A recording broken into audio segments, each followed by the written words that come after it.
ఈరోజు స్టాక్ న్యూస్లో Cochin ship yard UK ఆధారిత కంపెనీ నార్త్ స్టార్ షిప్పింగ్ కోసం హైబ్రిడ్ నౌకలను నిర్మించడానికి ఆర్డర్ వచ్చింది. హైబ్రిడ్ నౌకలు అయితే ఏవైతే నిర్మించడానికి ఉందో అవి యూకే ఆధారిత కంపెనీ అయిన నార్త్ స్టార్ షిప్పింగ్ నుంచి ఆర్డర్ అయితే వచ్చింది. ఎన్టీపీసీ నెట్ ప్రాఫిట్ వచ్చి 33.22% ఇంక్రీజ్ అయింది. 6,490 క్రోర్స్కి చేరుకుంది. డివిడెండ్ కూడా ₹3.25 ప్రకటించడం జరిగింది. హెచ్పీసీఎల్ దాని షేర్లను 1:2 బోనస్ ఇష్యూకి రికార్డు తేదీగా జూన్ 21గా నిర్ణయించడం జరిగింది.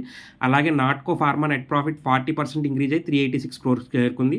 ఎఫ్ఎల్ భారతదేశంలో నెట్ ప్రాఫిట్ 40.23% ఇంక్రీజ్ అయ్యి 87.49 క్రోర్స్కి చేరుకుంది. సన్ టీవీ వచ్చి నెట్ ప్రాఫిట్ 9% ఇంక్రీజ్ అయింది, 414 క్రోర్స్కి చేరుకుంది. గెలెన్ మార్క్ ఫార్మా నెట్ లాస్ నికర నష్టం అనమాట 1214 క్రోర్స్కి చేరుకుంది అనమాట నికర నష్టం వచ్చేసరికి. సో హెచ్పీసీఎల్ వచ్చి బోనస్ షేర్ జూన్ 21కి 1:2 నిష్పత్తిలో ప్రకటించడం జరిగింది రికార్డు తేదీ.